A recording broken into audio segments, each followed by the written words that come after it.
Good morning, everyone. In the last class, we have completed our third lesson of geography. Now, we are moving towards the third lesson of history, that is the Delhi Sultans.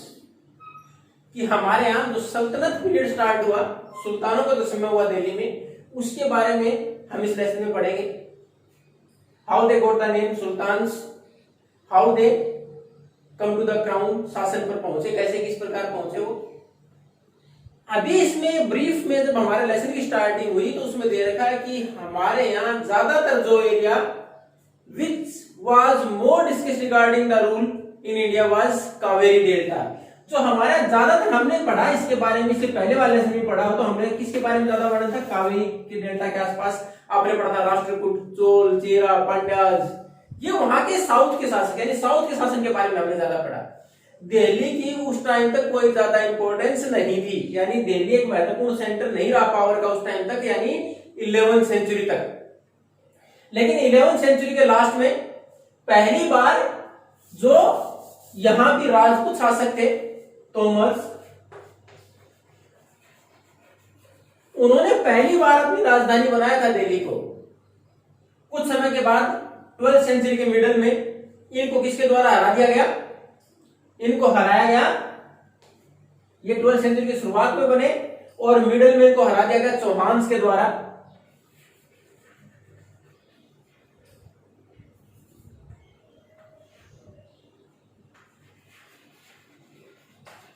हालांकि जो चहमान्स लिखा हुआ है उसको चौहान्स, पृथ्वीराज चौहान 1191-92 आपने देखा था जो दो लड़ाइयां लड़ी की थी ट्राइन.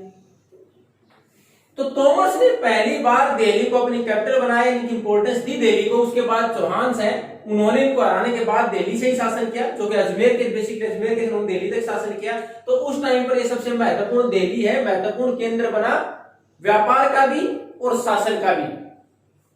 अब इनके बाद इस शासन का कॉमर्शियल कैपिटल बनने के बाद और ज्यादा इंपॉर्टेंस कब बढ़ी, जब हमारे यहाँ इनके ऊपर जो सुल्तान थे उन्होंने शासन करना स्टार्ट किया. और उन्होंने इसमें इतने सारे बदलाव किए कि दिल्ली है उसके आसपास के रीजन में और सारी, जैसे आप देखोगे इसके अंदर तुगलकाबाद, फिरोजाबाद, सिरी, जहांपना, ये देखो उसमें एक मैप दे रखा है बराबर उस जगह दे रखी है, सारा विस्तार की ओर अलग टाउन बसाया गया. फिर सारे को जो रिवर यमुना के आसपास का इलाका था उसके आसपास एक नया शहर डेवलप किया और एक कैपिटल, कॉमर्शियल कैपिटल, वहां वाणिज्य गतिविधियां भी ज्यादा बढ़ी. और जो जैन मर्चेंट थे, जैन व्यापारी थे, उन्होंने वहां बहुत सारे पूजा के स्थल भी बनाए. तो उस प्रकार दिल्ली धीरे धीरे डेवलप हुई, इंपॉर्टेंस मिली दिल्ली को पहली बार. अब इसमें अगर हम सुल्तानों की बात करें तो उनके बारे में हमें ज्यादातर जानकारी कहां से मिलती है. हमें अगर उनकी बात करें तो ज्यादातर उस टाइम के ऊपर कोइंस, इंस्क्रिप्शंस, बहुत सारी चीजें थी, उनसे जानकारियां मिल जाती हैं. लेकिन सबसे महत्वपूर्ण जानकारियां मिल जाती है उस टाइम पर तारीख. हालांकि हिस्ट्री के वर्ड इस्तेमाल किया पर्शियन भाषा में, तारीख जो लिखी गई थी उनसे हमें इसके बारे में डिटेल इंफॉर्मेशन मिलती है.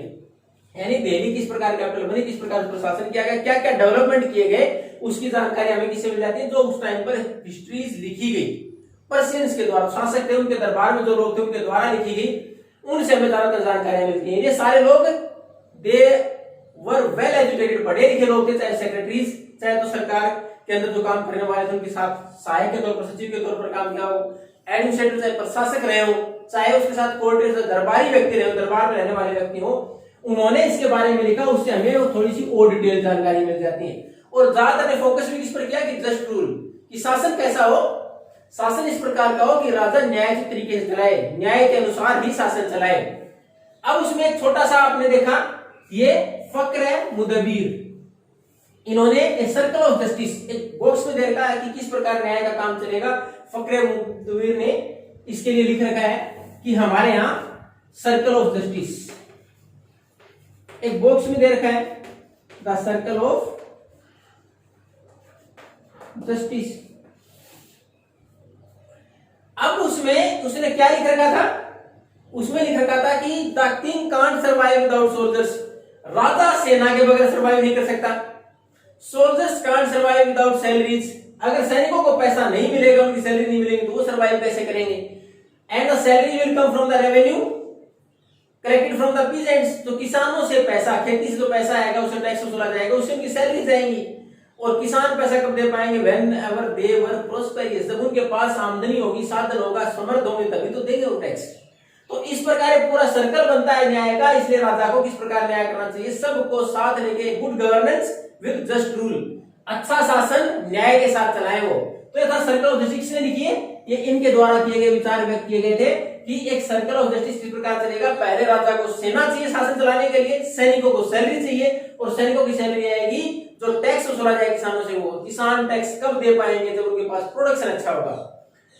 अब इसमें कुछ कमियां भी रही कि लिखते समय किन चीजों का अवॉइड कर दिया गया होगा, और उसमें किन चीजों का अवॉइड कर दिया गया होगा। तो आप देखो इसमें 3 चीजें महत्वपूर्ण नोट करने वाली थी कि किस प्रकार पूरी जानकारी हमें उस शासन के दौरान नहीं मिलती है।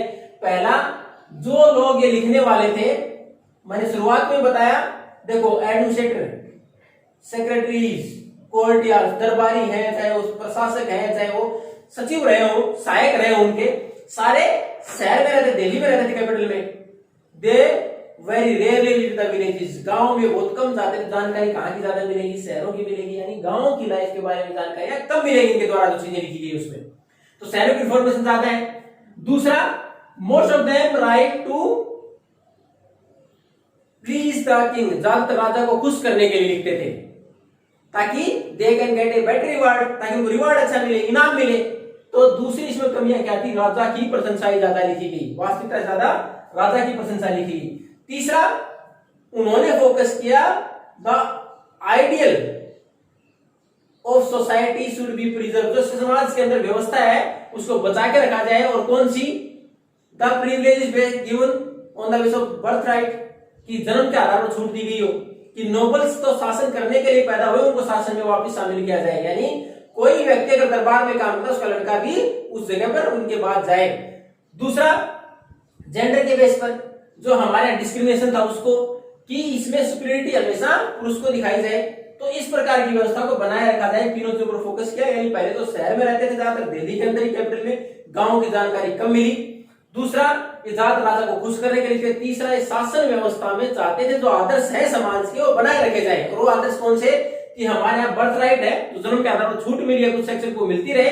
और दूसरा, इंपॉर्टेंस जो है हमारे पास पुरुषों की वो बनी रहे सोशल लाइफ के अंदर, सामाजिक जीवन में। अब इसमें एक छोटा सा हमारे यहाँ मिन्हाज का आता है कि 1236 में एक महिला ने सल्तनत काल में शासन संभाला। अगर आप if you have go through the lesson, अगर आपने लेसन पढ़ा है पहले से, if you have gone through the lesson then you have already. कौन? रजिया सुल्तान। रजिया सुल्तान ने 1236 में जब शासन संभाला तो उसके बारे में मिन्हाज से सिराज ने लिखा है कि she was much able then her brothers, अपने भाइयों से कहीं ज्यादा अच्छी थी वो शासन करने में, लेकिन she was not comfortable because of the society rule as a king. जैसे समाज में ये मान्यता थी कि पुरुष ही शासन करने का अधिकार है, तो ज्यादा कंफर्टेबल नहीं रह पाई। दूसरा, nobles were also not in the favour of Razia Sultan, तो नोबल्स उसके दरबार में काम करने वाले वो भी खुश नहीं थे उसके शासन से कि शी कैन वर्क इंडिपेंडेंटली, को स्वतंत्र तौर पर काम करे, हमारी सलाह नहीं ले, हमारी इच्छा के अनुसार काम न करे।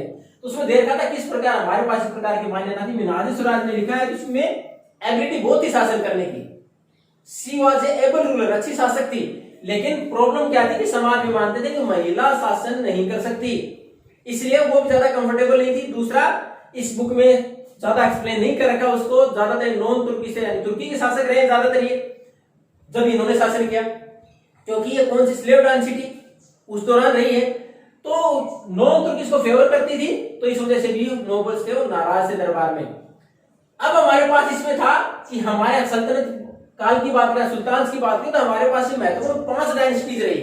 कौन कौन सी? सबसे पहले स्लेव डायनेस्टी, हालांकि उसमें नाम स्लेव नहीं दे रखा है, उसमें कुतुबुद्दीन ऐबक से दे रखा जिसने शासन की शुरुआत की थी।